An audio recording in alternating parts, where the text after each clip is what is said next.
Yes, that's right.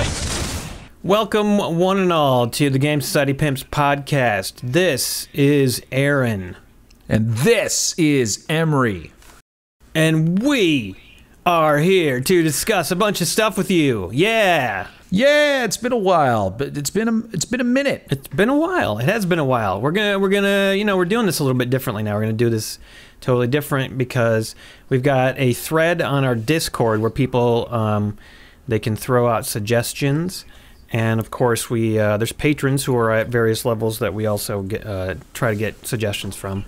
And this is the first time that we're opening up the podcast to be available to anybody, not just people who are our patrons. And we're going to be opening up all the podcasts from now on. But you find it through our Patreon, and we'll get more into that later. Exactly. Because more importantly, right now, we need to talk about the Star Wars trailer, which just dropped today when we're recording this. Oh my god, oh my god, oh my god. Now, I wasn't really excited about a new Star Wars movie. I was kind of just like, I think I'm probably don't give a fuck anymore. I just kind of like was so burned by the last movie and how it didn't pick up any of the balls that were offered from the first one. The first one was already rough enough with like bringing back the Death Star and bringing back this and bringing back that. I just was like, I don't want to go and be fucking disappointed again. But there are a couple things in this trailer that, they're making me actually feel like a little stirring in my loins for some Star Wars, sex, basically. Yeah. I mean, oh my gosh. If you guys don't want spoilers, if you're the kind of person who doesn't even want the level of spoilers that come in a teaser trailer, don't listen to this section of the podcast. Skip ahead. Because we're just going to be going into the things that are in that trailer.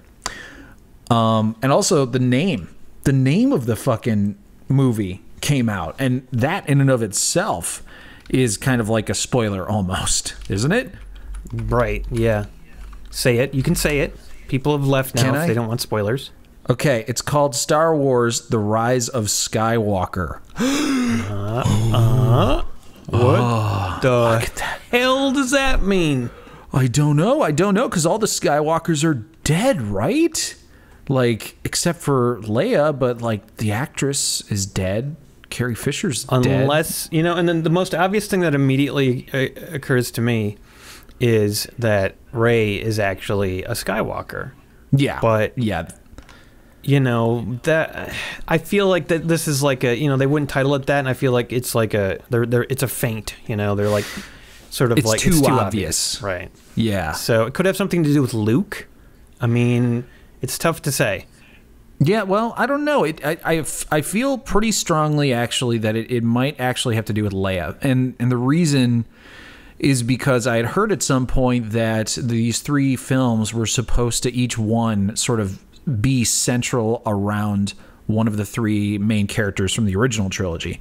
The first one, Episode 7, was about Han. The second one was about Luke, and then this third one's about Leia. I heard that somewhere from a credible source. So, or maybe that's just a theory. I don't fucking know.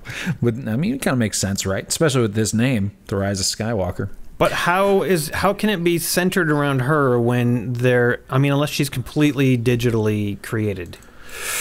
Yeah. I don't know. I wonder, okay, so I'm going to kind of look up how much of Episode 9 did Carrie Fisher shoot? I wouldn't think any. None? Because there's a shot of her in the trailer. I know, but there was also a bunch of stuff that they cut or like didn't use or shot or whatever from the second movie that they could have drawn from or, face mapped or something. I don't know what the fuck, but I really don't think that they like, I think she died before they had anything going. She did, apparently. Episode 9 had not yet begun filming. Yeah, no. They hadn't gotten their shit together enough to do anything. So, wow. I don't know how what you're saying could possibly be the case, but, they could surprise us. Yeah, maybe that was just the original intention was that, this third movie was going to be all about Leia. And, I mean, she was a fairly important character in Episode 8. and it almost did seem like it was setting up for her to be kind of a central character in 9, but then she unfortunately passed away. So yeah, but you know what we've learned from the new Star Wars movies, anything they set up for just gets fucking destroyed and stomped on and pissed on all over the place. So it doesn't matter if they set up for it in one movie, the next movie will just be like, ha ha, no. Yeah. And that was made clear in this trailer. I'm sure you caught it. But in the trailer they showed Kylo repairing his busted ass helmet. I mean, yeah, I feel like J.J. Abrams just came back now and is just like, okay, wow, I can't believe what I expected to happen certainly didn't. Why did I go away during the second movie and let this shit happen? So it's like, let's repair and put this shit back together, and that's like symbolic of doing that. But I have no idea if he's going to do that or not. So, oh, I'm sure he will. I mean, do you think they just shot that? I mean, okay. Well, first of all, there are scenes of him with his helmet. So whether they show him repairing the helmet or not, I don't know. But he definitely has his helmet.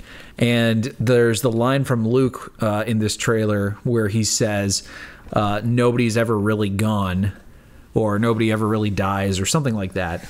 And then, that to me also is just like another one of like, oh, maybe Snoke, for example, isn't dead. Because a lot of people were upset that he died. Well, okay, but don't go to the end yet, because before you get to that, if you think about that statement without talking about the end of the trailer, just by itself, like, we saw Obi-Wan and Yoda, and everybody just turns into like Force ghosts and shit. So they sort of aren't really dying.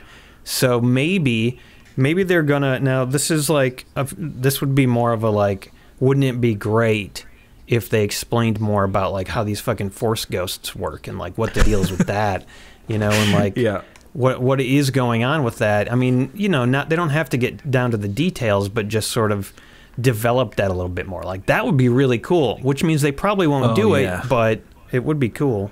Oh man, it'd be cool is if Rey, she finds like the lost ancient lightsaber of the Jedi King, and then she goes into the mountain and finds the army of Jedi ghosts, and says, "Will you serve me, the heir of the Jedi?" And they're like, "We serve nobody." And then she whips out the lightsaber and like puts it up to the Jedi ghost throat.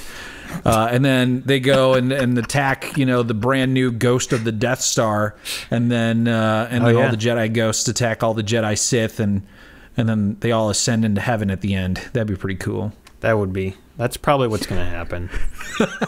Speaking of the Death Star, we did see the corpse of the Death Star. That's what it looked like, right?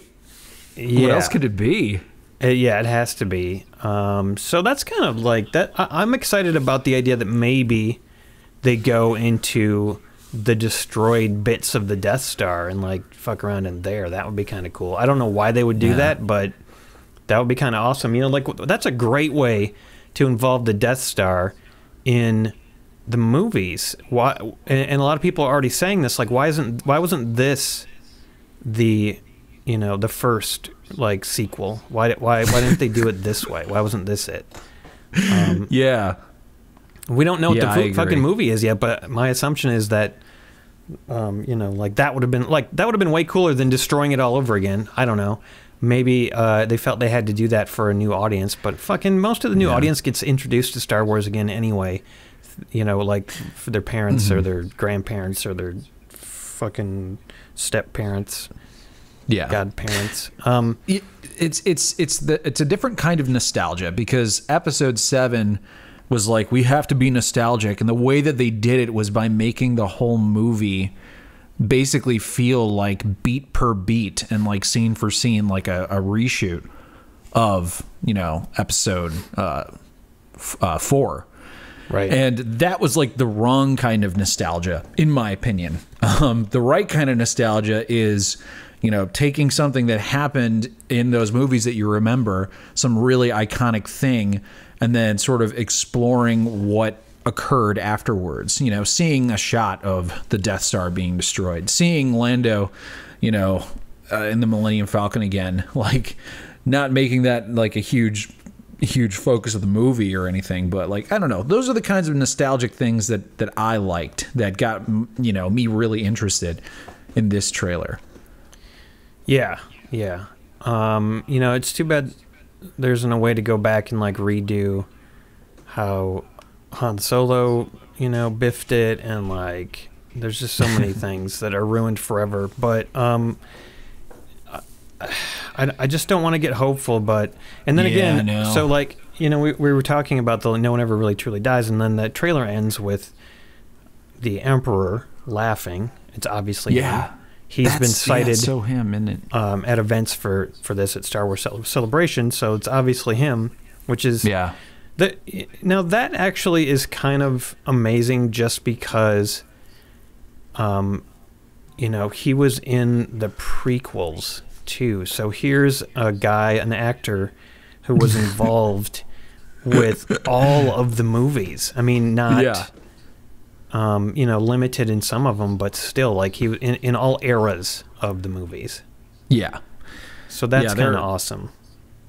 It is pretty great, and you know, it makes sense that people have theorized since, you know, the start of these sequels that Palpatine must be alive, and you know, the reason is because supposedly there's only, you know, ever 2 Sith. And like, who the fuck trained Snoke? Like, where the hell did he come from? Like, he must have had a master that trained him or something, right?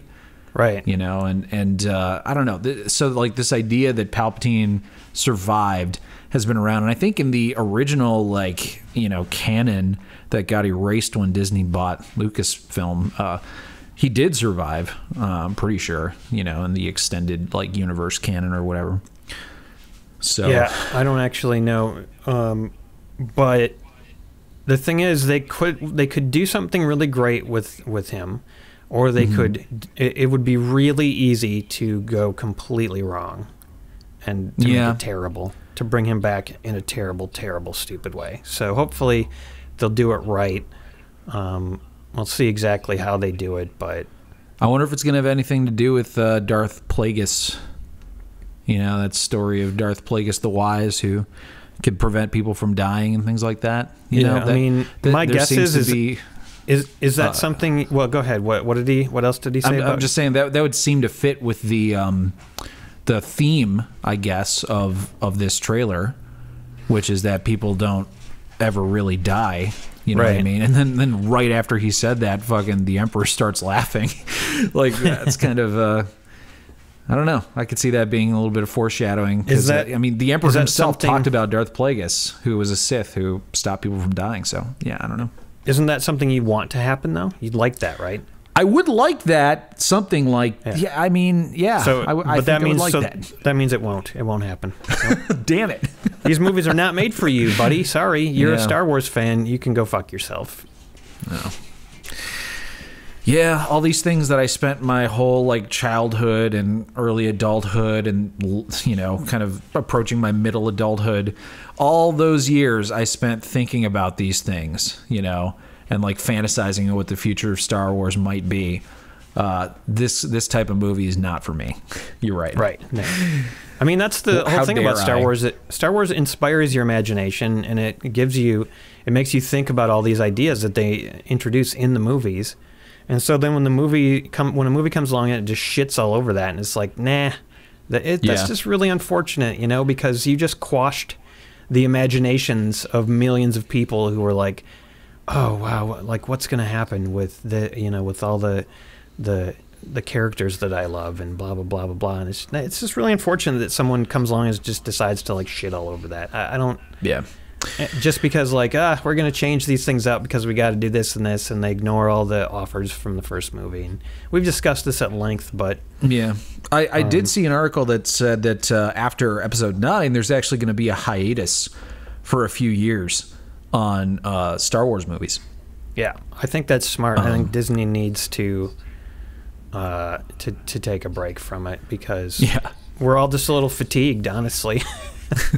And like, so I would be fine with like this idea that they would make Star Wars movies that would be prequels to the originals that didn't care about Luke Skywalker, that didn't care about, you know, what happened to Palpatine and all that kind of stuff. You know, things maybe that take place way in the future, you know, after Luke and Leia and Han have long been dead, you know, and or possibly way before, like in the days of the Old Republic. You know, I'm totally open to those kinds of movies, but the fact that they chose to make these 3 sequels take place so quickly after, you know, the original 3, and then they were like, well, at the same time, we gotta like try and sort of you know, shit on everything that those 3 sort of set up, you know, and like not tailor these movies towards the audience of people who fucking spent the last 30 years trying to think of what, you know, these movies would be. Like, that was their big failing. Well, it was an attempt to appeal to both, to sort of appeal to this, to both, you know, theoretical, like, new generation of people that maybe somehow weren't familiar with Star Wars, and then also have the nostalgia value of, you know, having all the classic characters that when you see them on there, you're like, oh man, that's amazing. Aging is crazy. They didn't need that. You know what I mean? Like that was my whole point, is that if they wanted to make Star Wars movies that didn't include those, you know, main characters from the original 3, I still would have fucking watched it. Like, you know what I mean? Like, I would have been just as excited. Right. Yeah. And so I think if they do, Star Wars if they do make new ones, having them unconnected to any of this, you know, completely unconnected is great. Just take the spirit of the Star Wars movies that were made when George Lucas made the first 3. Take the spirit of that, where it's like, look at this world he created, and, you know, look at this fucking you know, this bar that all these crazy fucking things are in. You see some of them for like split seconds, but, you know, someone obviously spent like a month designing their costumes and creating that character in like, or months. And it's just all this amazing quality that inspires the imagination. It just, but, you know, like, put it somewhere else, make it somewhere else, but just make it like inspire people's imaginations. Yeah, there's so much evocative imagery and such original, like, cool things in Star Wars. You could literally just take the fat guy from the Rancor pen and just take a look at what he looks like, and like think about where his home planet might be and all this kind of stuff, and like, you know, make a whole movie that only references maybe that fat guy from the Rancor pen. Or, you know, maybe the Rancor itself. Maybe there's a movie set in the Star Wars universe that takes place on the home world of the Rancor. You know, sure, and nothing else reminds you of Star Wars, really, except for just the fact that the Rancor is there, and, you know, of course, the whole, like, Star Wars feel to it. Yeah. Oh, fuck it. Start fresh. Do it. That'll be good. So, yeah, you know, I still don't have high expectations, because I feel like maybe it's not possible to really make this movie good. It's just not really possible. I just don't think that, I don't know, and it's not my expectations. I just don't think it's possible. I think it's too late. I think it's too late. But I'll still go see it, and we'll see what happens. And then it'll be good. It'll be good to have a break from Star Wars for a few years, and everybody can mellow out. It'll be good. Yeah. Although I'm not looking forward to, you know, the end of the Avengers, and then so shortly afterwards, like the end of Star Wars. You know, that's those two for the past several years have really been like the big movie events I've been looking forward to. True. Well, you know, there is the Lord of the Rings TV show. Yeah. That's coming, and that's probably going to be cool, hopefully. There's other stuff. There'll be other stuff. You'll be excited. Yeah, I'm about sure. Something again. And Game of Thrones is ending too. I know. Oh my god. Yeah. Dude, this is like the end of like fucking amazing entertainment this year. Yeah, but there's going to be a Game of Thrones like spin-off or whatever that takes place in some historical period in Westeros or whatever. Yeah. That'll be good to have that. One thing real quick about the Avengers, I know we'll be doing a podcast devoted just to that movie, but probably right after it comes out. But just fucking the fact that it's 3.5 hours is mind blowing to me. Yeah, dude, I'm so excited. I can't even believe it. That's like 2 movies in one. Yeah, but it's oh man, I'm so glad that they did that. I know. You know, I'm so glad that it's gotten to the point where the studio, the big quote, air quote studio or whatever, is like okay with having a runtime that long. Yeah. They're not worried that they're going to lose out on ticket sales or something stupid.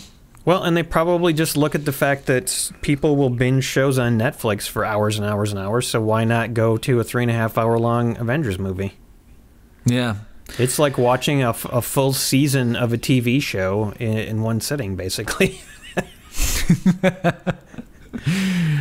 Yeah, dude. And did you hear that there's a couple of theaters that are showing every single Marvel movie that leads up to the Endgame? Yeah, for days and days ahead of time. For like 3 days or something, you can sit there and watch those movies. That's not healthy. Dude, I would totally fucking do that. If this was back in like high school, like late high school or early college days, maybe like, dude, okay. So like if back when I had just met Adam and he and I, all we would do is just like hang around in his apartment and like watch movies all day. Like if this shit was happening and I was like living that life, I would fucking do it. Like I would do it, man. Like Adam, I never actually did this with him, but he used to camp out back when that was a thing for the launch of video game consoles. And he would wait, like a day for a game console. So I'm sure he would be down for it. And man, I'm telling you, I would be down for it too. Yeah. Actually, if Adam's not in another country, he probably will do that, dude. He probably Yeah, will. that's true. You're right. He'd probably be in a different country, so I wouldn't be able to do it with him. But like I said, if I was living that life, I would totally do it. Yeah, well, what I'm saying is that even now, like, Adam probably still will do that. That's my guess. He won't. He's too busy. He's going to be in a different country. That's true. Yeah, so there's no way. Yeah, you're right. All right, so our next topic is the Epic exclusive controversy. Yeah, the Epic exclusive controversy. Please tell me. So, yeah, the Epic Games Store, because Fortnite has been so successful, they now have lots of money and are flexing their fucking muscles. And they are making deals with game creators, game companies, to have their games exclusively released in the Epic Store. Wow. Yeah, and while I totally get why they're doing that, and while that's like a total like capitalism thing to do, and like like I get why they're doing it, the Epic Games Store is a massively inferior product to something like Steam. So, when you're playing on PC, if you're like me, you open up Steam and you play games.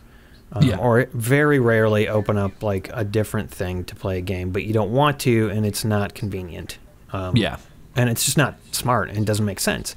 So Epic, despite the fact that they haven't refined their what they're offering, they're just forcing all these huge games. Not forcing, but they are, they're making these deals for all these huge games like Borderlands 3, Obsidian's The Outer Worlds, and they have made a bunch of other games that are already out, are only available on the Epic Games Store and not at Steam, or at least not on Steam for a while. And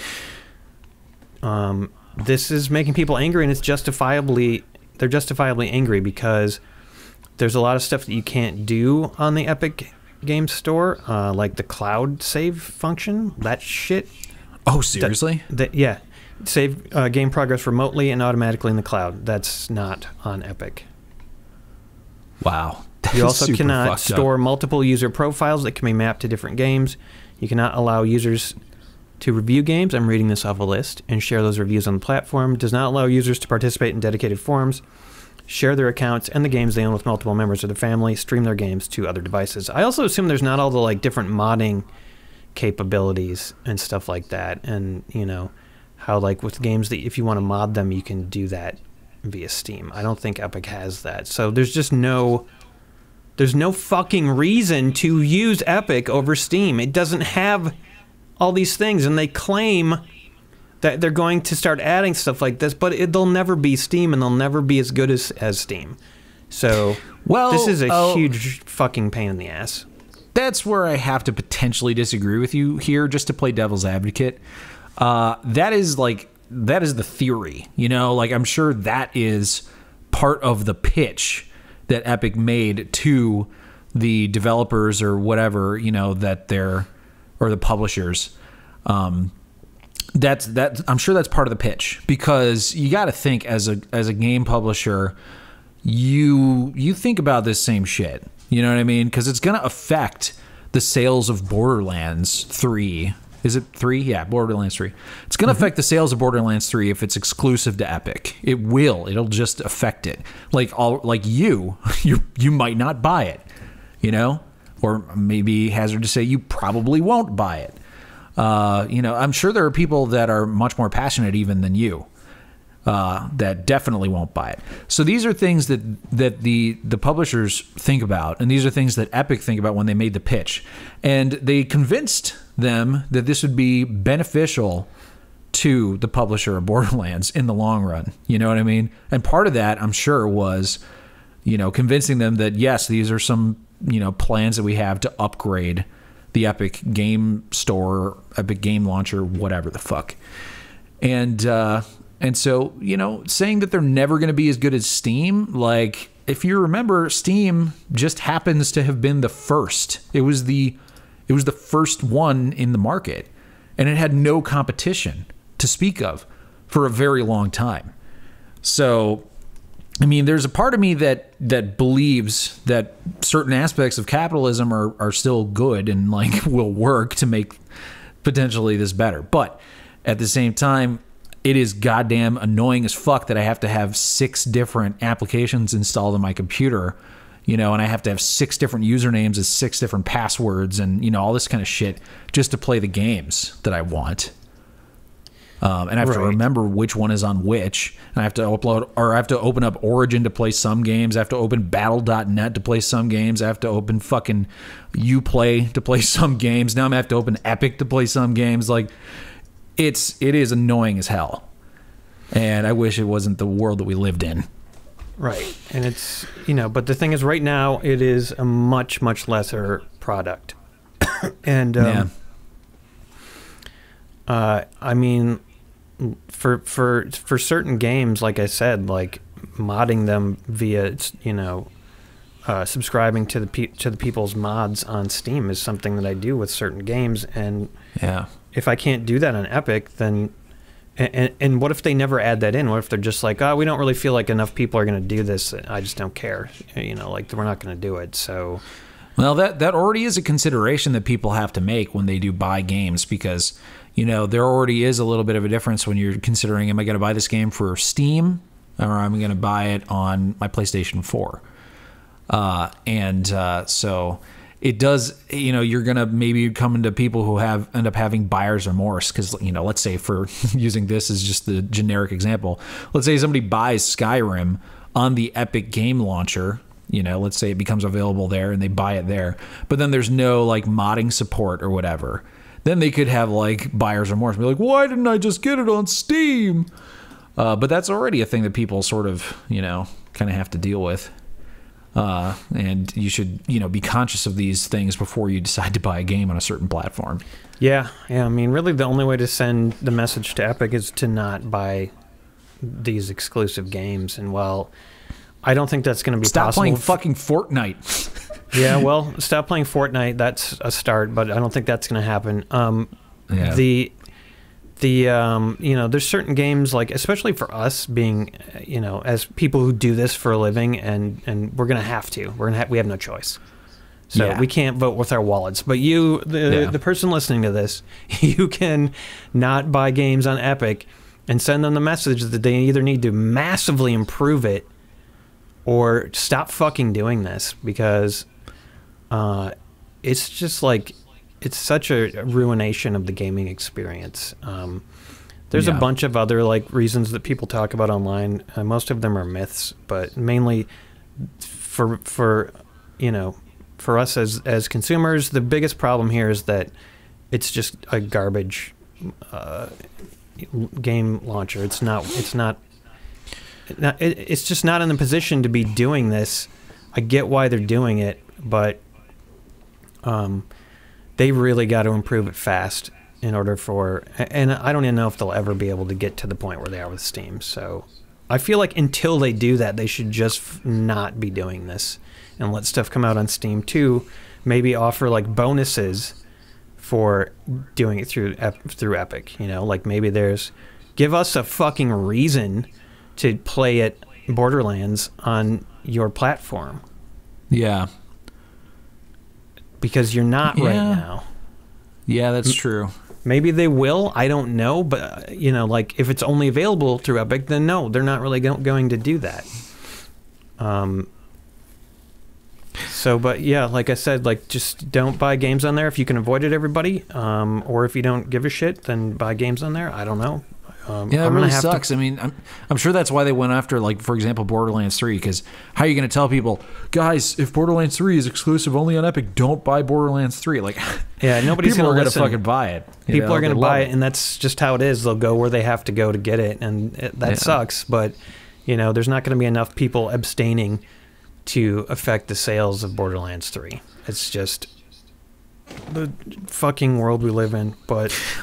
Yeah, I know. That's why kind of like, your piece of advice is vote with your wallet. I guess my piece of advice would be vote in like real life and like for, in politics or whatever, like just vote, like cast your actual votes. Also go to school and like learn programming and stuff. Here's a big thing, support unions for people who work in the video game industry, because apparently those are rare to non-existent and is a huge part of what makes the video game industry so shitty these days. Because it's basically like unbridled capitalism, like, and you hear horror stories about the grind that people have to go through. Like what happened with Telltale too, and everybody just got fucking annihilated, and there was and they couldn't do anything about it, or they couldn't get anything out of it. They were just like, goodbye, fuck off, and that was that. Yeah, it's an epidemic. Anthem, that there was this article that Kotaku published talking about what happened with Anthem to make it the miserable failure that it was. And the article is like massively long and super detailed, and it's really amazing, interesting read. But a lot of it comes down to there was this grind, and this sense that at the end of the day, things will just work out if you work hard enough and you put enough hours into it. And it's everywhere. Like, also there's on Netflix you can watch a documentary called Playing Hard, which is about the creation of For Honor.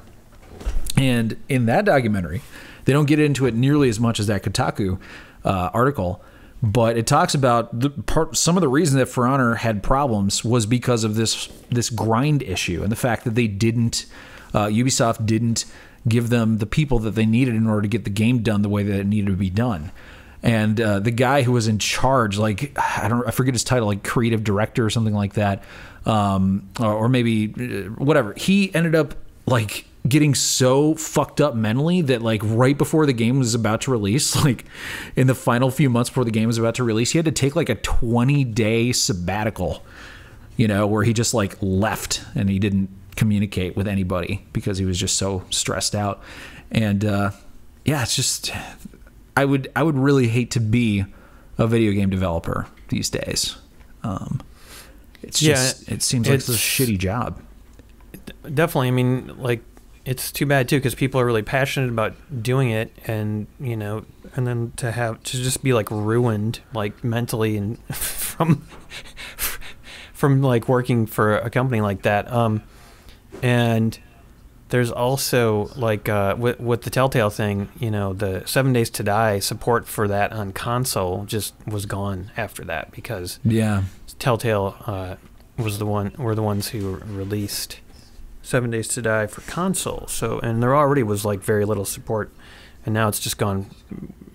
It could be gone forever. I mean, I think the Fun Pimps are actively going to try to get in a position where they can update it again, but you know, right now it's just non-existent because you know, that whole company's gone, and so no one can do anything about it.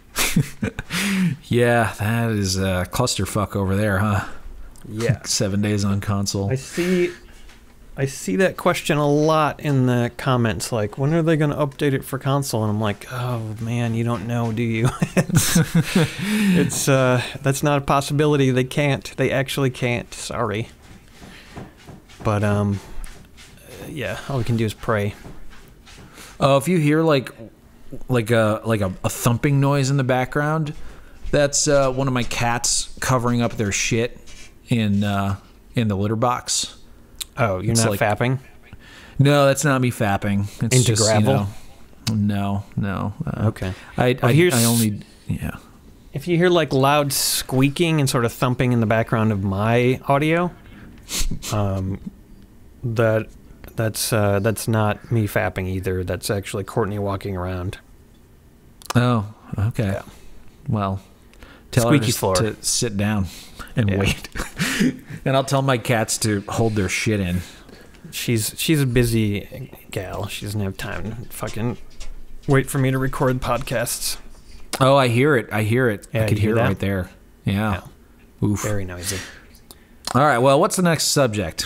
The next subject is the new and final season of Game of Thrones is about to drop on Sunday. I can't fucking believe it. I'm so excited. Yes. The wait has been interminable. It just seemed to get longer and longer the closer we got. And it's actually happening. I just hope I live. I hope I survive the next 2 days so I can start watching the new season. It is seriously like that soon. Wow. I know, right? I don't even, man, I need to like prepare for it. I don't know what I'm going to do. Like, what plans do you have? Are you going to watch it with friends or what? I actually haven't figured that out yet. I mean, I think I'm just going to spend all day sort of just like, you know, bathing myself in Game of Thrones information. Are you going to have a nude bath with a whore riding you? Yeah. And telling you all and asking you stories about dragons? I actually think what I'm going to do is just find. I'm gonna go outside. I'm gonna invite some squirrels inside my apartment, and then I'm going to get my crossbow and like nail them to my bed stand. Ooh, that's a really great idea. You know what I was thinking about doing is tracking down my my only child and burning her on a pyre. To that's appease a great the gods. Idea. That's a really. I think it'll work. Instead of it being your only child, though, I just think it should just be a squirrel. It should be what? A squirrel. A squirrel? Oh, a squirrel. You're right. I should just get a squirrel. Yeah, because I don't know if I've ever had any children. I don't think I did. Like that's just seems too complicated. Just grab a squirrel and it's your only daughter. Burn it alive. All right. Well, you know, I don't have as many squirrels as you do. You have a lot of squirrels right outside of your door. For me, it's a little bit more work, I think, to get a squirrel. But I'll get a squirrel. I think I'm also thinking I'm gonna drink like a bunch of really strong beer. Ooh. And then give birth to some sort of demon baby. Oh, that'd be nice. Yeah. That's great. But as far as like preparations, that's what we're going to do. But what about predictions for what's going to happen? Predictions for what's going to happen, man. Yeah. Okay. Well, you mean just in this first episode or just like in general? Oh, in general, I would say. Okay. Well, in general, I think my prediction hear me out here. Okay. I think that the Night King wins. I think it's the end of the world. I think it's apocalypse time, baby. I think that's the only way that this book series / show can end. Think about it. They killed Ned Stark at the end of the first season. If they want to keep that level of, like what? Like that's got to be how it is. The fucking Night King's on the Iron Throne. Like the battle goes badly at Winterfell. They keep storming on down. Cersei's like, fucking bullshit. I don't care. I'm just gonna. I've been so wronged by the world. She like gives birth to a new kid, and then something happens to that kid, or it doesn't get born, or something bad happens because she's not. She was never. It was never foretold that she would have this other child. So she's really pissed off, and she's like, fuck it, I'm just going to take the whole world down. If I can't have what I want, nobody can. And the Night King just marries Cersei. Well, I think Cersei is essentially going to hand the victory to the Night King without realizing it. You know what I mean? Because she's going to be so self-obsessed. But she is ultimately going to be the reason why the Night King wins. And if you think about it, this isn't even end of the world here. This is end of Westeros, which is like less than half of the actual world. So it's not even an end to the world. It's just an end to basically all the different character stories that were introduced. You know what I mean? And I don't feel like there's any other ending really that can happen. I just... And have it feel true to what Game of Thrones is. And it's kind of like a cautionary tale of the human condition and how shitty people can be, and like what our constant shittiness towards each other will ultimately lead us towards. I feel like that might be the moral of the story at the end of the day. I know where you're coming from, and I totally understand like why you think that's going to happen, but I just don't think there's a chance in hell that that's going to happen. Why is that? Just because of the way that the last couple seasons have gone, and also the fact that I think there's one thing you're not considering here. Sure. Which is the gods' influence and the gods' sort of involvement in the shit that's going on.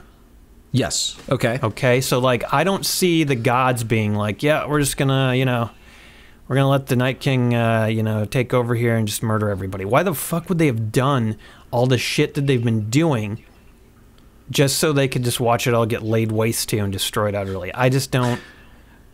I'm not seeing the outside forces that are controlling all this having it lead up to just nothing. Well, it's not just nothing because. So it's called A Song of Ice and Fire, right? And right. Westeros is essentially like been shown to be, mainly the domain of ice. Back in the old days or whatever, with the old gods and all that kind of stuff, like there was no wall.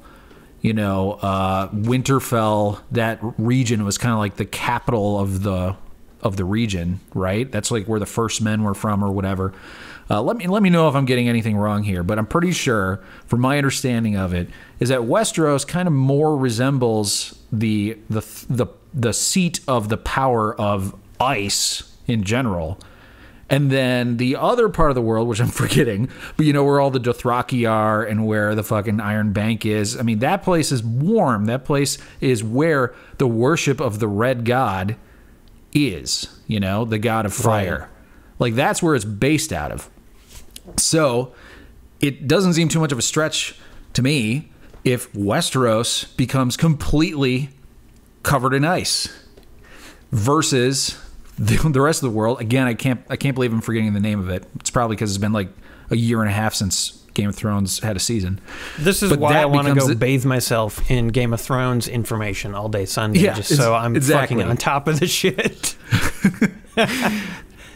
But like, you know what I mean? Then it would really be like, you know, ice versus fire. You know, then it would truly be like a world war.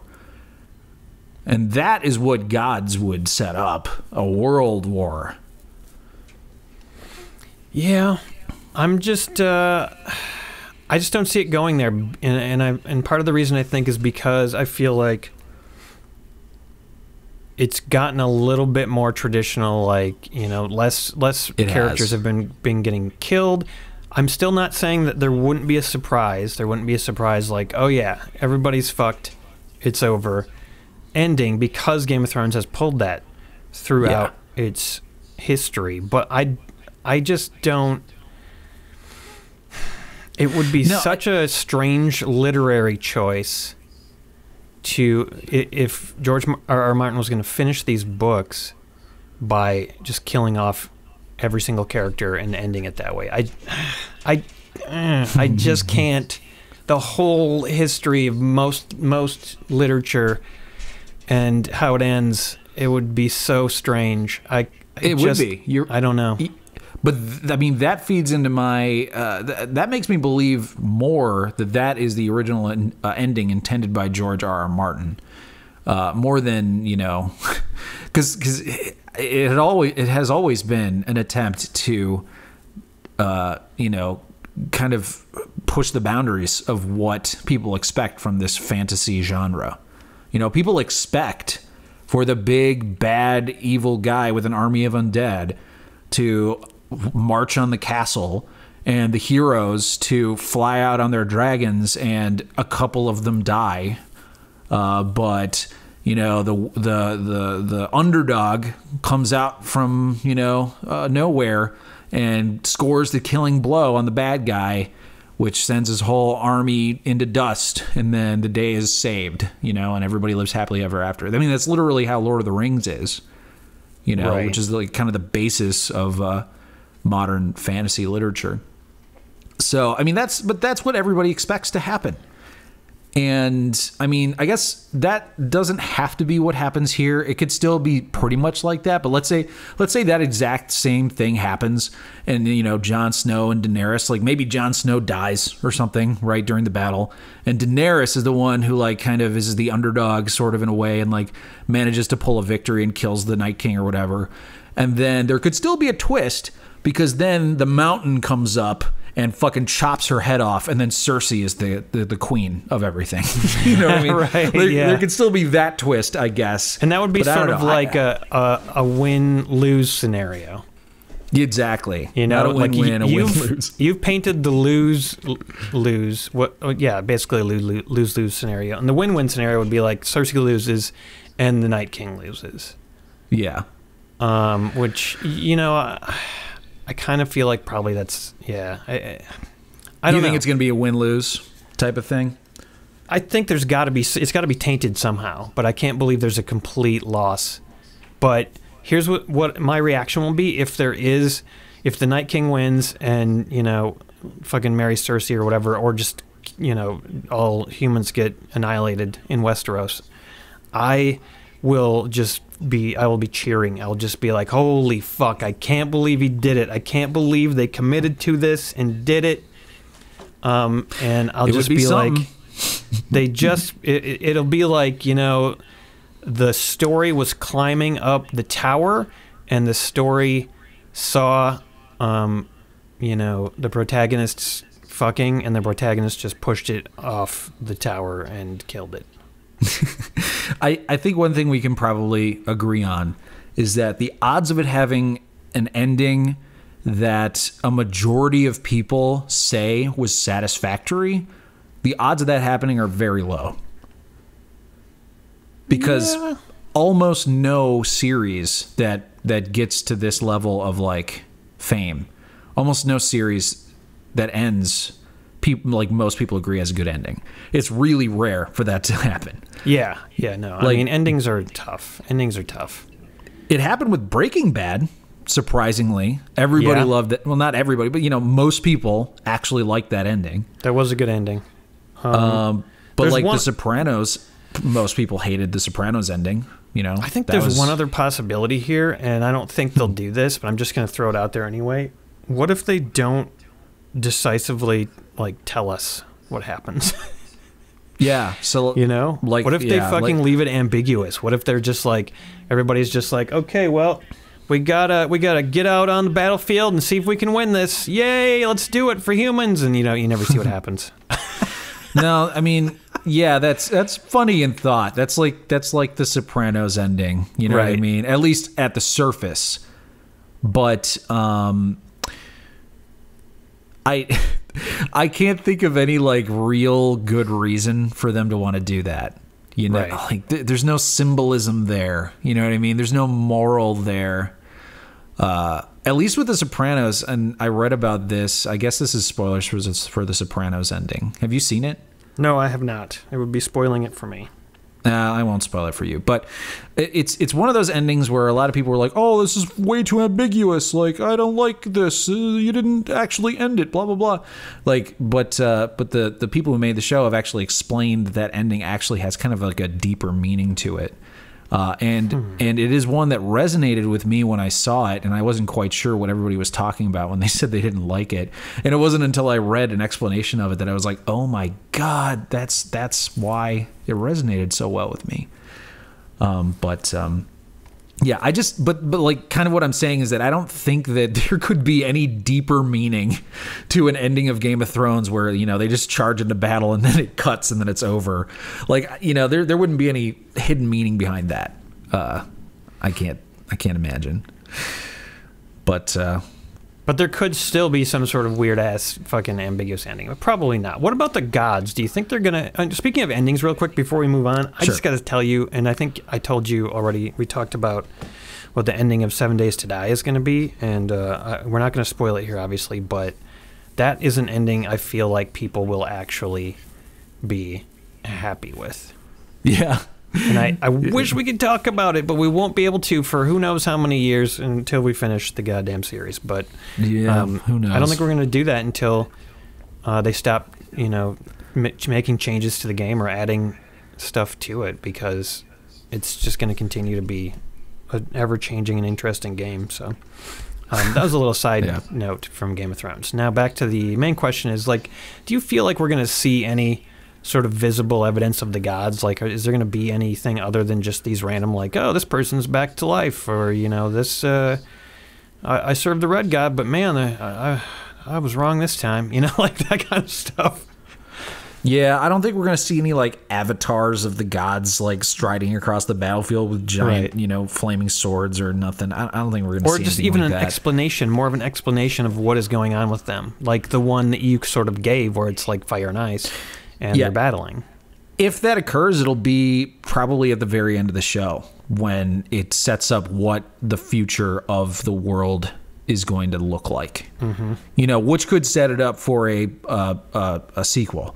Imagine in the painting the picture that I painted for you, there could be a sequel to Game of Thrones that focuses on characters that live not in Westeros but in the rest of the world that are now dealing with an entire continent of invading undead, you know what I mean, that are now crossing the sea and all that kind of stuff. So I do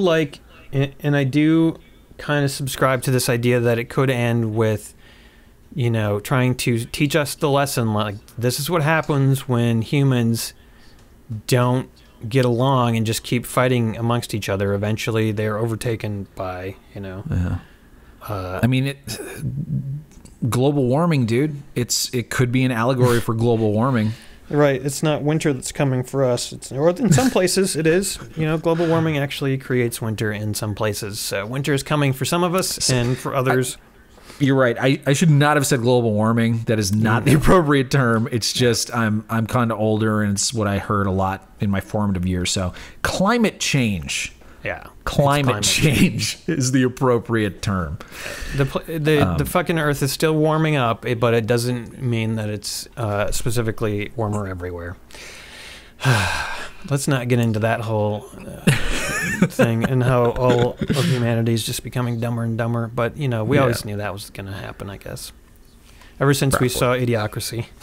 Yeah, it's true. We all, yeah, man, such a true story. It's like a documentary. It's great. Yeah. So those are our predictions for Game of Thrones. Do you have any other specific predictions you wanted to get out there? No, I don't think so. Well, we're gonna see what happens, and Emery, you and I think should do something. If not after every episode, we should at least talk after every, couple episodes or something, and just, put something out, don't you think? Yeah, like mini podcasts, kind of. Mm-hmm. Just talking about those shows or those episodes. Yeah, we should do that. I agree. That'd be fun. Cool. All right. Well, now's the point. We still have many topics to talk about. This is going to be a long podcast. However, we do have some patron shout-outs that we'd like to do for our patrons. Yeah, we do. At patreon.com/GameSocietyPimps.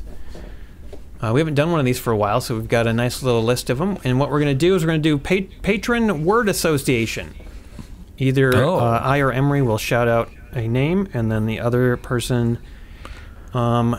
says the first word that comes into their head when they hear that name. Okay. Think you can Please do don't this? be offended. Yeah, don't. Yeah, well, try not to be offensive. Well, I'm going to say the first word that comes into my head, so try not to be offended. This could be dangerous. Try not to be offended. We're not generally good people, so we might say something nasty. Sorry. That's the risk you take being a patron. All right, you want to start? Yeah, I'll start. All right, here we go. Okay. First one. Dennis Roy Sterner. Condor. Abed. Creamy. Eldon Fisher. Stormy Daniels. Wow. Yeah. Wow. I don't know. Okay. I don't know what Eldon's getting up to. That's weird. Daniel Leapley. Lesbian sex. Huh. I think that's more what's on your mind. I think I need to. I think I need to take a break for a bit. I'll be right back. Yeah, don't think about it too much. Come on, focus. Okay, I'm sorry. Okay, Michael Vanderslice. Charmin. Charmin, huh? Yeah. The brand that makes the nice, soft, fluffy, thick toilet paper? Yeah. The 2-ply bullshit that fucking clogs up your toilet and is unnecessary. Ian Raleigh. Horrible.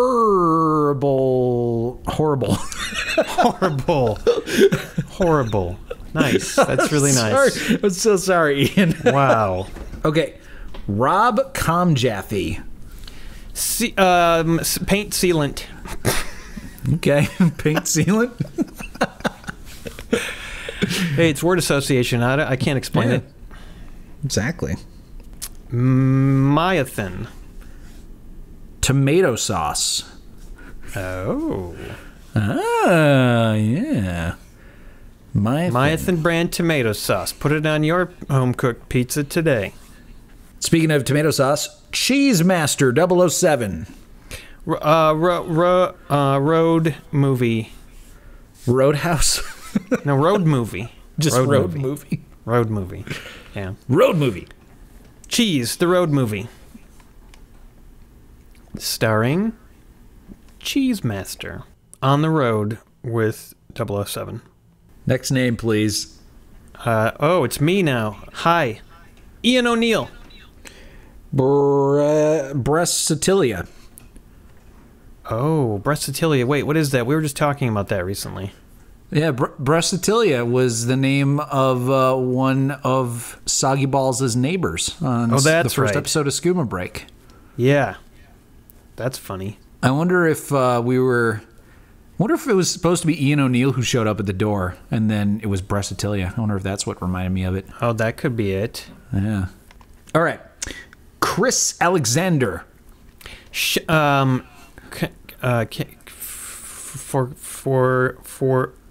What? That's my word. Oh. Okay. What were you actually gonna say? I don't know. There's so many words suddenly came in my head. I couldn't focus on one. Oh wow. Okay. This word association it's overpowering my brain. It is hard. It's hard to do with names, actually. Like people's Yeah. names. I don't really associate too many words with people's Yeah. names. Yeah, we probably won't do this Interesting. again, but it was fun to try once. I think the first word that came into my head was shorts. Was what? Shorts. Shorts. Okay. And I was like, well, that's stupid. I don't want to say shorts. And then a flood of words to replace it came into my head, and I just melted down. Okay. Melanie Brookbank. Sweetheart. Oh, that's nice. That's so good. That was so fast too. Like she gets me beer. Yeah, she really is a sweetheart. Yeah. All right. John Roth. Salmonella. Oh boy, John Roth. You better not eat any raw eggs. Hunter Nuzzy. Hunter Newsy. Have we ever figured out how to pronounce his last name? Well, gerbil. Gerbil's the first word that came to my head. Okay. Hunter Gerbil. Nuzzy. Hunter Nuzzy Gerbil. Hunter Nuzzy Gerbil. All right, who you got? Well, last one on my list. John Mangrum. Sick monkey. Sick monkey.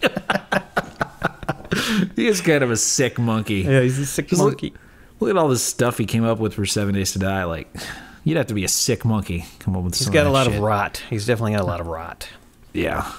CCR Star Panda. Brawling. Oh, I like that sound. Little onomatopoeia for CCR Star Panda. Brawling.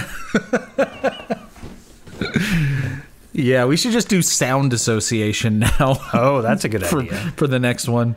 For the next one, we'll do sound association. Well, thank you guys for supporting us on Patreon. Thank, of course, all of our patrons, but specifically you guys. You get it. This is your section of our podcast. And though Yes. our words were stupid and silly, we love all you. We love you. We hope you love us just as. I mean, you gotta, considering you guys are high class pimps. Yeah, you don't have to. We don't require it, you know. Oh well, don't yeah, but we are required to love you. We love you, but you don't have to love us. Speaking of Patreon, this is a good time for us to discuss briefly some of the changes we're making to Patreon now that Emery has attended the Patreon conference in Chicago, a very esteemed event. Exclusive event. Yes, exclusive, where Emery learned many, many things, and we're going to try to instigate some of those suggestions that they give you to our Patreon page. So, Emery, why don't you start off? What are some of the changes we're going to make?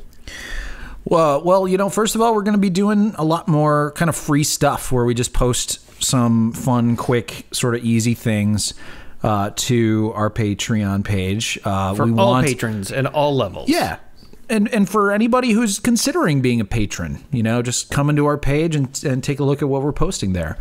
You know, in other words, we're trying to put a bit of exclusive content on there to foster a sort of community.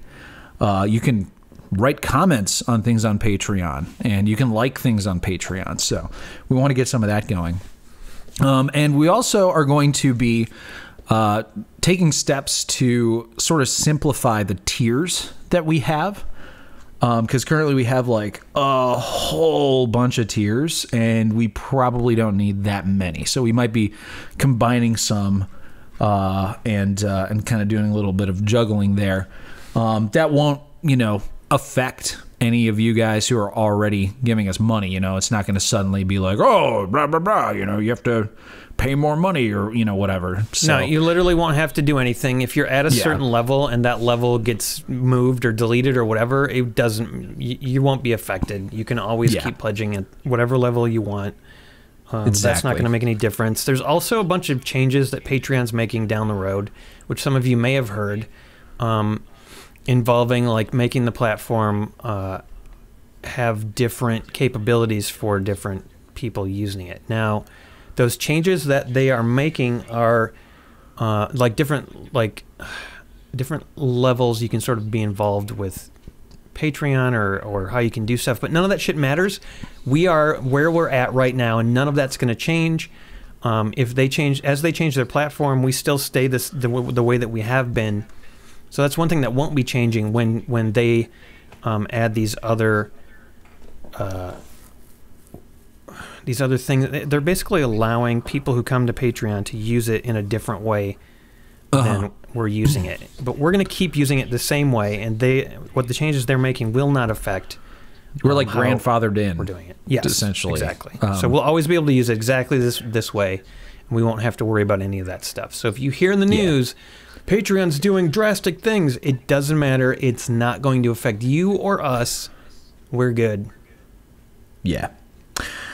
What were some of the things we're going to do? Let's see. All right, we were going to start implementing special offers. So occasionally on Patreon, we're going to be like, okay, for this month only, anybody who, signs up at this tier will get, this special offer that we're only going to do like this one time. Or maybe, we're going to do it this one time and we're going to see how well it does, and we'll bring it back as a special offer again later on.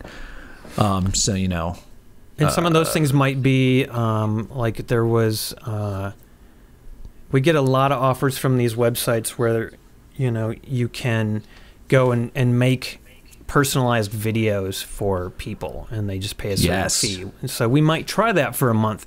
We can make you a personalized video. I don't know what the videos would be, but we'd offer a certain type of personalized video every month. Not every month, but for a month. Or we would, there was another type of video thing we could do. There's like some people pay a lot of money to chat with celebrities for 5 minutes on Skype. Yeah. Things like that, Well, we're not celebrities, but we would chat with people if they wanted to, and we could do that for a month. We could be like, hey, it's Chat with Aaron and Emery month. We're going to get on, probably not Skype, because Skype's the worst fucking program ever, but whatever's easiest for you, and then we'll talk and answer your questions and hang out. And that could be something we offer for a month. And if it's successful, we'd maybe make it a regular thing or whatever. Yeah. Maybe even some merch. Maybe make some specialized merch. We offer that for a month via Patreon, which they're going to be capable of handling. That's one of the things that they're adding finally. One of the changes they're making is that it will be, I think, possible to start doing some sort of merchandising. Yeah, I'm excited for that, potentially. Because I told them way back when we first started using Patreon, I was like, man, we usually offer people some sort of merch for a lot of the stuff we do. Why don't you guys have that capability? And they were just like, well, we just don't have it. Now they finally do. Yeah. So we really, really do not do good merch stuff. We have some T-shirts that really need to be kind of cleaned up and fixed and updated, and we just don't really have much merch going on currently. But we're hoping to improve on that a bit. And that T-shirt store doesn't really, we get almost nothing. It's just it's for fans to enjoy.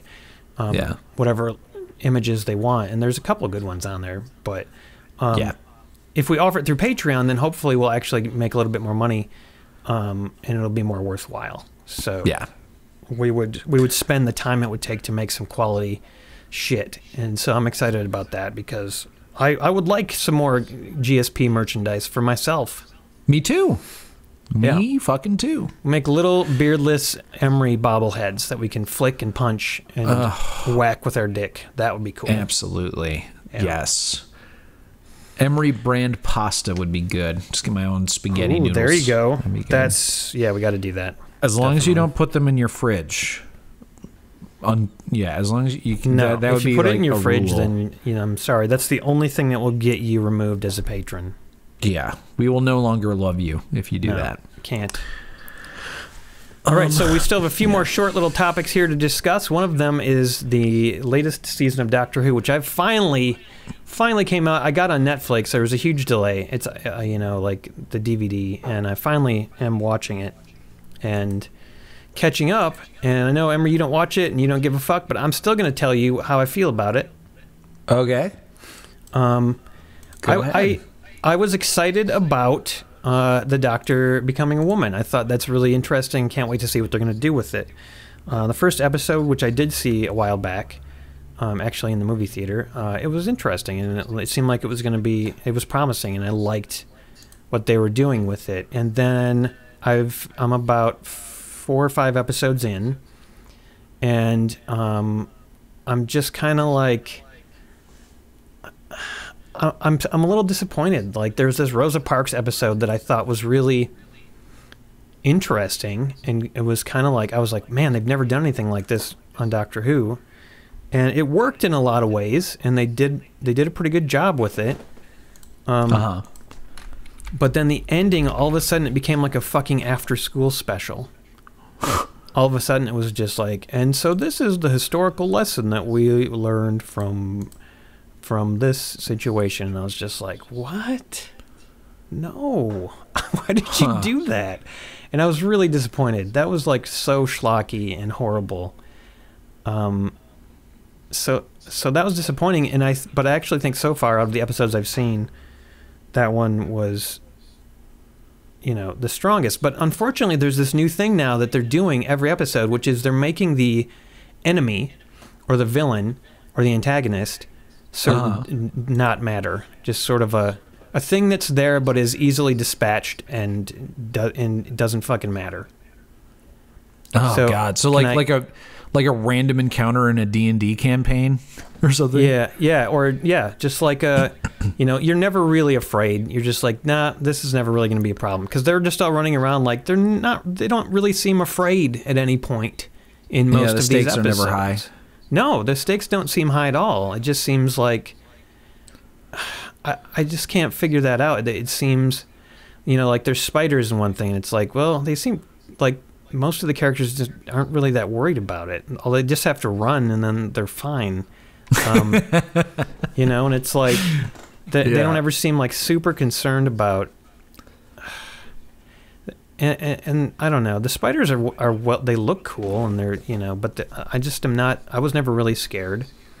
And they were also treating the spiders like they were just like, they're not really our enemies. They just, they got infected with some stuff, and they're just having problems. They're spiders that are having problems, okay? And we gotta help them.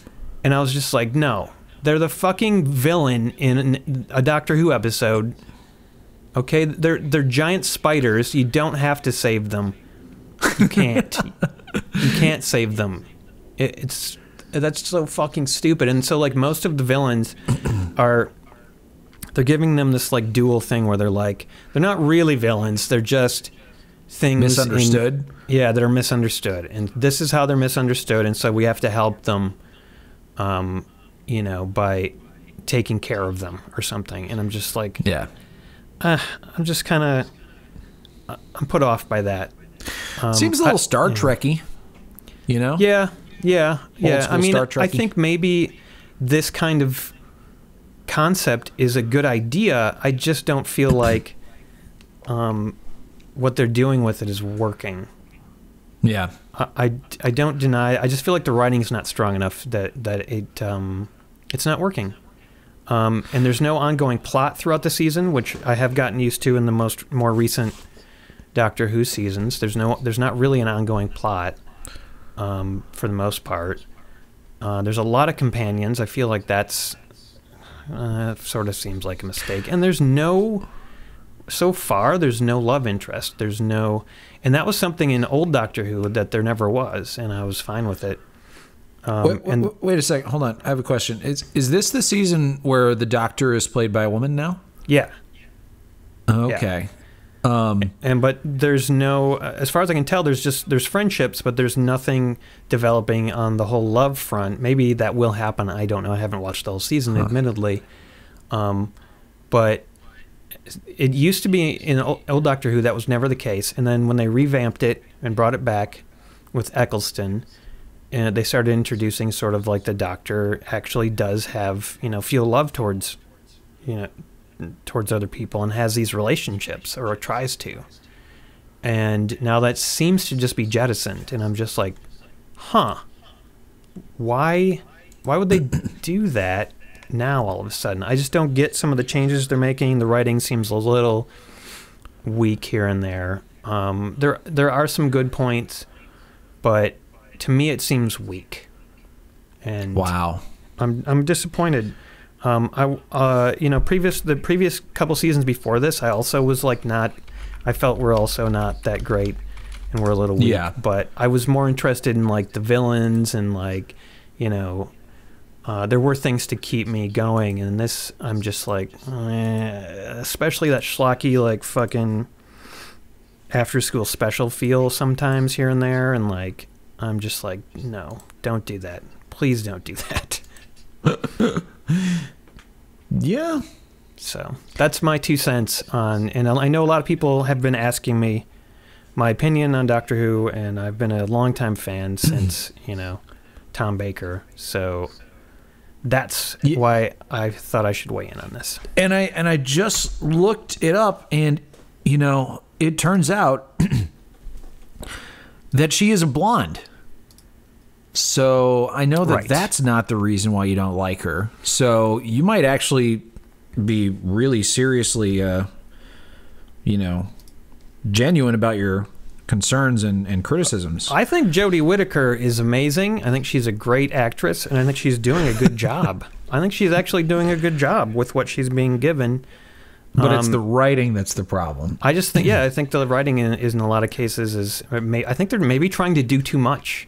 I think they're maybe trying to do too much in these episodes. And I wish there was a way that, because like the villain in the Rosa Parks episode, like he shows up a couple times, nobody ever really seems afraid, and then he's just gotten rid of like instantly and super easily by one of the companions. It just like he's just like stands there and it's just like, whoops, you're gone, didn't matter. I'm just like, what? It was that fucking easy to get rid of this guy who like seemed to be really smart and clever and control all the way up until this point, and he actually seemed to have an interesting character that they introduced, and they were just like, flick, he's gone. I mean, I know you only have an hour to do stuff, but that was fucking dumb. Well, I'm sorry, buddy. It always sucks when your favorite show or movie or video game series or whatever starts to blow chunks. Yeah. And I feel like we've all experienced that at this point in 2019. Yeah, with and all the the thing is, reboots that have happened and sequels and prequels and shit. Yeah, and I'm gonna, the thing is, I'm gonna finish out the season, and I'm gonna hope that they learn to get, or I hope that they get better. I hope it was just sort of, they were doing sort of a reboot of Doctor Who here, and I feel like maybe they just haven't found their feet, and maybe just give it, a lot of things do this. They have a bad season, then shit gets figured out. So, yeah, I have faith. Like I was just watching, the show that I'm watching now is Arrested Development on Netflix, and I'm watching the 5th season, which just finished coming out recently. And I hadn't seen the 4th season since it originally came out on Netflix, like I feel like 2013 or something. So it was a while ago. And then, but the thing is, like, I remember the 4th season being better than it is, because apparently what they did was they re-edited the entire 4th season in a way, because people complained that it didn't make sense or something, the way that it was edited originally. So they re-edited it, and it just, I feel like they ruined it. Like, I feel like it's way worse than what I remember it being when it first came out. But I don't know. I could be wrong. But the 4th season of Arrested Development was like, when I just watched it really recently, I was like, man, this is not good. Not a good season.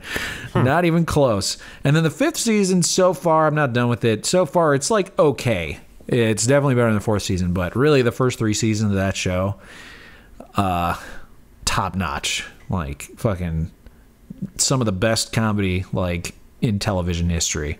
And it's been a little depressing watching the 4th and 5th seasons. But anyways. Oh, last thing I'll say about Doctor Who too is like a lot of the sort of epic feel of the Doctor struggling against villains, I think goes away when they're not really villains and they're not really evil. They're just misguided, creatures or misguided whatevers, it just becomes sort of like, the doctor's going around sort of trying to, fucking relocate animals from a zoo back out into the wild. It's just like, how that's just not an interesting story to me. It's like, here's some giraffes. They're really like, getting fucked up in the zoo, and they're like, it's not working out. The doctor's going to take these giraffes and put them out in a field, and everything's going to be better. So, I hope you're right, buddy. Yeah, thanks. Thank you. I feel like you just gave me like a symbolic back pat. Yep, that's what it was. Yeah. Okay, real quick, will split screen games make a comeback? There have been some games doing it lately, especially in the new game Outward, which we're hoping to play on our channel at some point. Maybe even split screen, maybe while you're up here. I think we should, actually. I think that would be good. But Emery, I think you have something to say about this. Well, just the only thing that I had to say about it really is that I was shocked when I found out that apparently in that documentary about For Honor, I watched it, obviously, the day that it became available, because I'm just that into that game. But apparently, one of the things that got cut sort of near the end of its production was split screen functionality. Apparently, the game was originally like designed to support split screen, and the guy who like came up with the idea for Honor and was like the head creative guy for it for a long time said that the game needed it required split screen in order to be the game that it needed to be. And then they ended up having to fucking cut it because apparently it's difficult and expensive to make split screen. And it just is very, very low on the list of priorities for a game these days. So kind of hearing that, especially because like apparently it was such a huge deal for the people in For Honor to have that, but then they cut it because the publisher decided that it probably isn't gonna make the game sell many more copies, and it's not worth the money to develop that and to really make that, work. So I guess the answer to your question is, based on my very, very limited knowledge of how this all works, I would say I wouldn't expect to see an increase much at all of split screen in most games. That's my 2 cents. Yeah, I kind of get the feeling that it'll still kind of be a rarity. Although, I mean, if enough people are really excited about it, it could start happening more. But I don't think it will. I could change my mind if we play Outward and we play a split screen and we're like, this is great.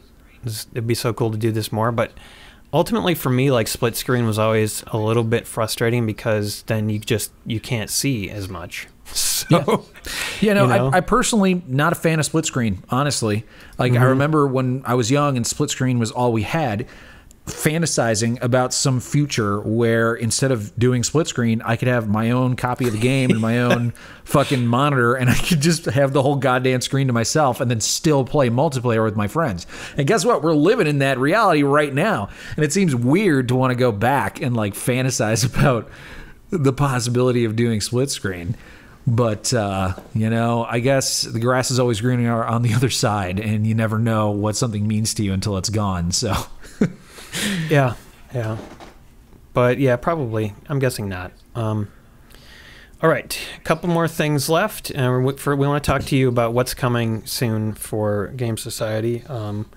But sure. First, Emery, and in most of these topics, by the way, everybody, I got off of Discord. So if you went to the Discord channel titled Podcast Topics, that's where I got most of these from, and I appreciate everybody who did that. Thank you. And of course, access to our Discord channel is for people who are at the $10 level. Yes, the $10 level or higher on Patreon. Yes. This topic, this is a bit of fun. What are our favorite Queen songs. Favorite I recently Queen saw songs. the the movie. It wasn't a documentary at all. And it was great. It was a lot of fun. It was really interesting. And being reintroduced to all these Queen songs, I guess my favorites, the thing is, I'll never forget the moment that I saw in Wayne's World, the Bohemian Rhapsody, that Bohemian Rhapsody moment where they're in the car. I'll just never forget that. It was and it influenced me massively just to how like music can be such a cool thing when you use it in any sort of video you're making. And I probably used that later on when I was using music to edit sketch comedy things or whatever. And also just like shows you the power of lip syncing in a fucking car and how popular that is. So. But what else was cool is when that happened. Actually, Freddie Mercury had just died, and 2 weeks later, that song was #1 in the early '90s. After it hadn't. I don't think it even did it chart back when it first came out. I don't remember, but. That song is just always going to be amazing. Even if I'm tired of listening to it, it's amazing. We Will Rock You is great. The guitar in that is so fucking cool when he just launches into that guitar part. Yeah. That song is just simple but intense. And honorable mention goes to the Flash Gordon theme song. That shit is awesome, and I love that song. For me, I think so. Bohemian Rhapsody would probably be at the top for me, also. But I think my other two would be different from yours, Aaron. Mm-hmm. I really like "Don't Stop Me Now," and I think what got me into that song actually was "Shaun of the Dead." Oh yeah, yeah, because there's a pretty great segment of that where they play a lot of that song, and also I really like Killer Queen. Yeah, Killer Queen is good. Yeah, probably because that song was on Guitar Hero or Rock Band or something like that, and I don't know if I had heard it before then. I mean, a lot of the other songs like We Are the Champions and Bohemian Rhapsody and what are some of the other ones? The ones that get played on the radio a lot. Like I had heard those, but Killer Queen, I don't think I heard that until Guitar Hero or whatever it was on. And it's pretty good. Oh yeah. Honorable mention to Fat Bottom Girls. Yeah, Fat Bottom Girls is kind of awesome. It was ahead of its time. It was very much ahead of its time. Okay, so that's Queen. Now let's talk about coming soon for Game Society Pimps. I will tell you straight up that we're going to be playing World War Z when that comes out. Yeah. Next week. By the way, in case you didn't know, or because we forgot to mention it, our live stream next week will be the 19th, April 19th, Friday, a Friday instead of Wednesday the 17th. And I don't know, are we streaming on Twitch? Because it'll just have to be you, because I'll be gone. I don't know. We're going to have to decide that later. we'll figure that out and release the schedule early next week. We've also got most of our regular series. I think, I don't know if you'll see another edited Hobo, but I think we might play that again for a live stream. I loved playing that live. Yeah, it was way more enjoyable live than edited. Oh man, it really is. I'm happy to play that one again. I just that was so fun. We've got a couple more Skoomer breaks, I think, that we're going to do with our silly, bad improv sketches. And then we'll see about that. We have a lot of Sekiro coming, but we're going to try to stream a good chunk of it. Mm-hmm. And I probably have like at least 20 more hours or 30 more hours in the game. and we have committed to playing the entire thing. So stick around. You might see me playing huge chunks of the game on Twitch. Like really huge chunks of the game. Yeah, we'll see, because we don't want this game to like eat into too much of our time. Well, I mean, if you're really going to play it for that long, I think this is something you and I should talk about. But I think we should consider doing some sort of like charity stream where you're playing Sekiro for many hours. Yeah, maybe. I don't know. We have to work around that, but definitely huge chunks of it are going to be streamed. Yeah. So, yeah. Coming also soon is this game Days Gone, which it's interesting. World War Z, from the stuff I've seen, is you're doing a lot of running around and from huge hordes of zombies and shooting them. And in Days Gone, if I'm not mistaken, it's a similar kind of thing, although I think you're more focused on just kind of getting away from them than, I mean, you can shoot them and stuff like that, but it seems less about rocket launching the zombies and more about just kind of getting away from them strategically. Yeah. And it seems really fucking intense. Days Gone looked like a really intense game. Yeah, it looks like one of those games that'll make your heart kind of pound. Yeah. And, so we've got kind of World War Z and Days Gone are both coming up. World War Z is next week, and Days Gone is April 26th. So that shit's, you're going to see some zombie heavy shit on our channel in the near future. Yeah. Obviously, we'll play Obsidian's Outer Worlds as soon as we can. Epic exclusive. Fuck you. But we will have to play that, and I look forward to that because Obsidian, of course, Fallout. So the dialogue is always fun, and I think that's going to be really cool. Yeah, that game's gonna be great. I really feel it in my bones. Everything Obsidian does these days is great. So, Rage 2 is coming out. We'll probably do something with that. There's this game called what the hell is it called? Plague City or something. What the hell is that game called? Did you mention WrestleMania, Pimpamania? Oh, we're gonna be doing one of those coming up soon too. Yeah, I don't know if we're gonna do that next Friday because I think we should do World War Z. We'll have to figure that out. Yeah. This Plague game that I'm talking about, you're basically just running away from rats for the whole game. It's like, it's like you're not running, actually. You're just kind of strategically like trying to figure out how to get past rats. It's like huge hordes of plague rats. Yeah. And it looks like a different kind of game, so. There's a Lovecraftian game called The Sinking City that looks kind of interesting. So those are all coming up. Okay, I think now we're kind of scraping the bottom of the barrel here. Like maybe we haven't really, talked about kind of, games that we can't guarantee are gonna, be made into something. But there should be enough there that you guys can look forward to some cool stuff happening soon. Yeah. I'm just saying, just me looking over the new games that are coming out. Like those are the ones that I'm like fucking excited pretty positive we're gonna do something with. Because they look exciting.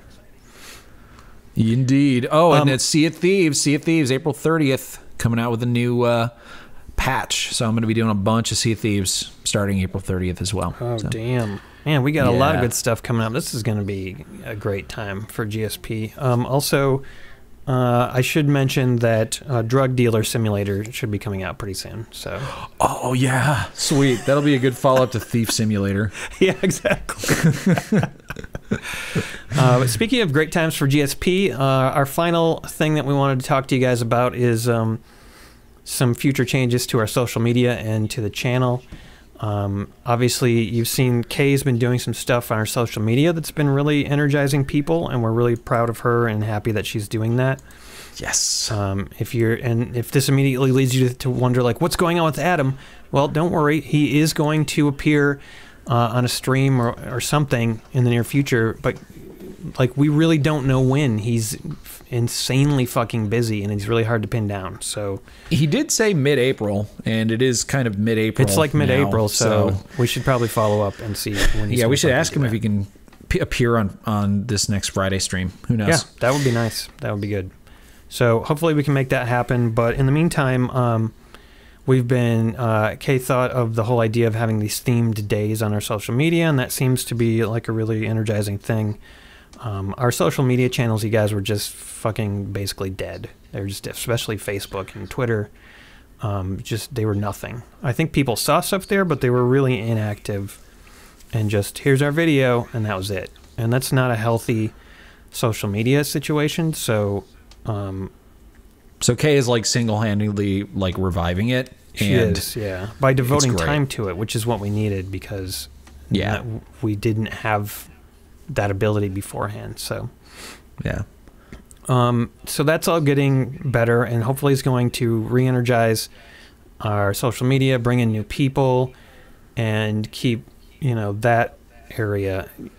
The thing is, like, the YouTube algorithm responds to new people coming in from social media, and you can get your videos more views if you get a bunch of hits from websites. And that's one of the things that we haven't been able to do, and that's fucking us a little bit with the algorithm. There's other stuff that's fucking us with the algorithm. Mostly it's YouTube demonetizing stuff randomly, and then eventually they do remonetize it, but that lowers visibility. There's so many things that affect visibility, it would make your mind boggle to know what they all are. But we try to master as many of them as we can, but it's really hard, and YouTube makes it really, really challenging. So, but we do have some ideas for changes we're going to make to the channel. They're not going to be like extreme by any means, but we just want to get people to click on our videos and watch our videos, because we know that we make funny videos, and we are proud of what we're making. Yeah. We're just not doing a good job of selling it to new people. So yeah, we got to get some new eyeballs. And that'll help energize the channel and get more visibility, and we can, kind of try to grow it back to positive numbers again. We also, we've been dealing with how apparently when you live stream on your channel and release edited content, the live streams don't get as many views because YouTube stops visibility as soon as the live stream is over, basically. Oh, really? Stops most visibility. But here's the thing. That was a thing like a while ago, like a year ago. More recently, I've noticed the numbers going up on live streams. So my only assumption is that they stopped doing that so much and are making it more of a regular video. But it's too late, because having a certain number, the damage has been done. Having a certain number of low viewed videos in a row lowers you in the algorithm. And so a live stream, if they counted the live streams, then that was fucking us over all this time. But there is no way to know that, because YouTube's not transparent. They don't explain to you how the things you're doing on your channel are fucking you. They don't explain what will fuck you. They just fuck you. So it's something that we're still working out and trying to figure out, like, what the best way to do things is going to be, without being completely overwhelmed and just wanting to go take an acid bath. Yeah. Well, speaking of acid baths, it's about time that I take a bath. This podcast has gotten me very sweaty. Oh, wonderful. Well, I hope you live stream that.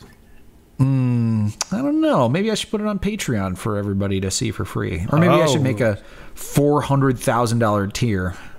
Here's the thing, though. Like, if you live streamed your bath on our channel, that would bring in some new people, I bet. That's true. I don't know if they're the kind of people that I would want, though. No, probably not. Yeah. All right. Well, just record it, and we'll cut something together later. Sure. Okay. Yeah. No. I want to thank you, Aaron, for joining me on this podcast. It was a real pleasure. Hey, I had a lot of fun. I love talking about all this stuff, and I can't wait till we do the next one. Probably Game of Thrones and then Avengers. We're going to have so much to talk about. I love it. Yes. Oh, I'm so excited. And I want to thank everybody for listening to this podcast. And, if this is your first podcast that you're listening from us, man, thanks. Thanks so much for tuning in. I hope that you liked it, and I hope you learned some things, and I hope that I'm fucking right about all my Game of Thrones predictions. Oh, man. That'd be the coolest. Oh, God. All right, well, have a good bath. Thanks. You too, Aaron. Okay. Bye. Wait, I'm not taking a bath.